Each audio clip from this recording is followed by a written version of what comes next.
উদ্ভোগের শীর্ষে এগিয়ে রব বিশ্বে। আসসালামু আলাইকুম। দা ইন্টিজারের ভুবনে সকলকে স্বাগতম। গত ক্লাসে আমরা অনুপাত সমানুপাতের বেসিক জিনিসগুলো নিয়ে আলোচনা করেছিলাম। অনুপাত সমানুপাতের আরেক নাম কি ছিল? ভগ্নাংশ। আর আমাদের আজকের ক্লাস হচ্ছে অনেকগুলা ভগ্নাংশের মধ্যে কোনটা সবচেয়ে বড় বা বৃহত্তম তা নির্ণয় করতে হবে। মানে অনেকগুলো ভগ্নাংশ দেওয়া থাকবে, তার মধ্যে যে কোনো একটি নির্ণয় করতে হবে। যেমন দেখেন এখানে 4টা অপশন দেওয়া আছে, আর 4টা অপশনের মধ্যে 4টা ভিন্ন ভিন্ন ভগ্নাংশ দেওয়া আছে। এখন আপনাকে প্রশ্ন করা হলো এই 4টা ভগ্নাংশের মধ্যে সবচেয়ে বড় ভগ্নাংশ কোনটা? আপনি কেমনে নির্ণয় করবেন? আপনি কি এমনি এমনি দিয়ে দিবেন? না। চলুন তাহলে কেমনে নির্ণয় করতে হয় আমরা দেখি। ফার্স্টে আমরা কি করব, যে কোনো দুইটা অপশন নিব, সামনের যে কোনো দুইটা, এমনি সিরিয়ালি আমরা অপশন টেস্ট করি। যে কোনো দুইটা অপশন নেই। ফার্স্ট অপশন এ হচ্ছে ভগ্নাংশটা হচ্ছে 6/11 লিখলাম, পূরণ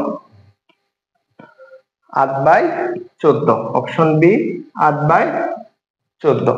তারপর আমরা কি করব, কোনাকুনি বা আড়াআড়ি গুণ করব, মানে সামনের ভগ্নাংশের লব এবং পিছনের ভগ্নাংশের হর গুণ করব।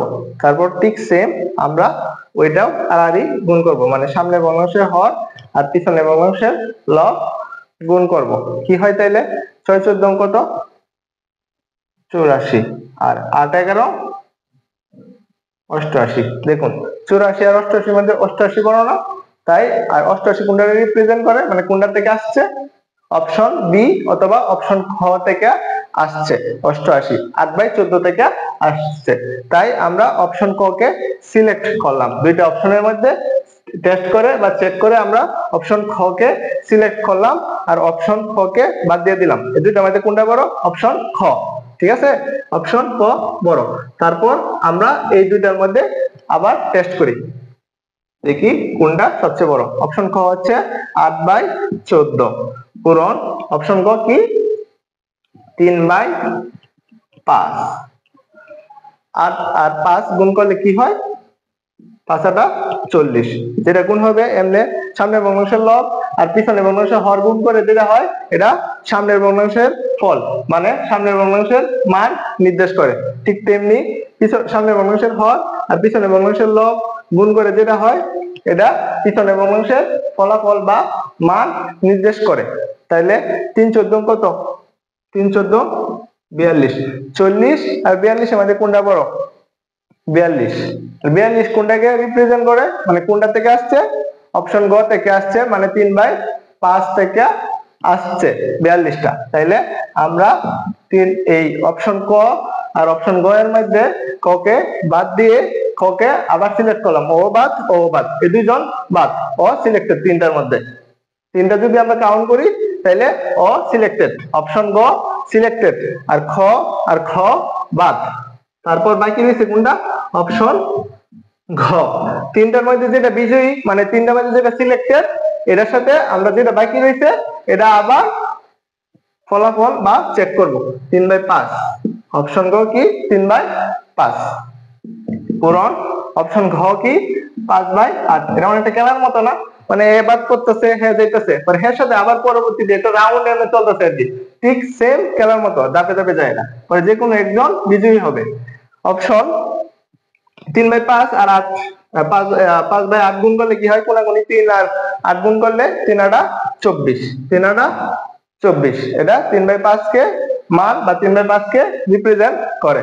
তারপর এটা গুণ করলে 5×5 = 25। 5×5 = 25। 24 আর 25 এর মধ্যে কোনটা বড়? 25। 24 আর 25 এর মধ্যে কোনটা বড়? 25। আর কোনটা বাকি রয়েছে? একমাত্র এই অপশনটাই বাকি রয়েছিল।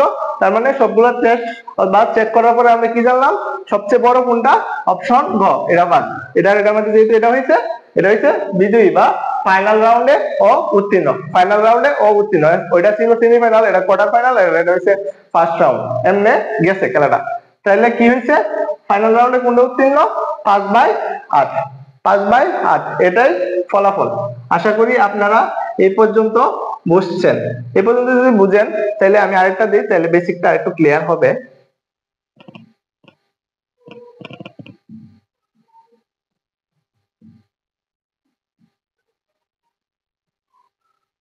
যেমন আমি দিলাম 3/5, 10/12, 5/7, 7/9, এই 4টা অপশন দিলাম এবং আপনাদেরকে বললাম কোনটি সবচেয়ে বড়। এই 4টা ভগ্নাংশের মধ্যে অথবা 4টা অনুপাতের মধ্যে কোনটি সবচেয়ে বড়। আপনারা আগের মতো সেম করবেন, 4টার মধ্যে কোনটা সবচেয়ে বড়।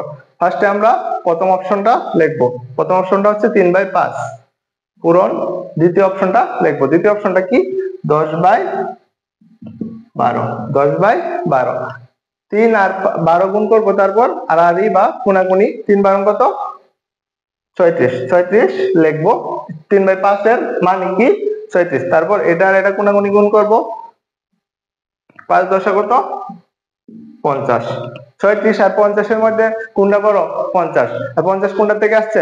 খ, খ থেকে আসছে। তার মানে খ আর খ এর মধ্যে ক ডিসকোয়ালিফাইড আর খ সিলেক্টেড, খ সিলেক্টেড। তারপর আরো দুইটা অপশন বাকি রয়েছে, এই দুইটা অপশন আমাদেরকে চেক করতে হবে। খ আর গ এর মধ্যে আমরা আবার চেক করব। খ এর মান কি? 10/12 পূরণ গ এর মান কি? 5/7। তারপর আবার কোনাকুনি গুণ করব, মানে সামনের ভগ্নাংশের লব আর পিছনের ভগ্নাংশের হর গুণ করব। সামনের ভগ্নাংশের লব আর পিছনের ভগ্নাংশের হর গুণ করে যেটা হবে এটাই সামনের ভগ্নাংশটার মান নির্দেশ করে। তাহলে 7 10 কত? 70। আর 5 12 কত? 5 12 কত?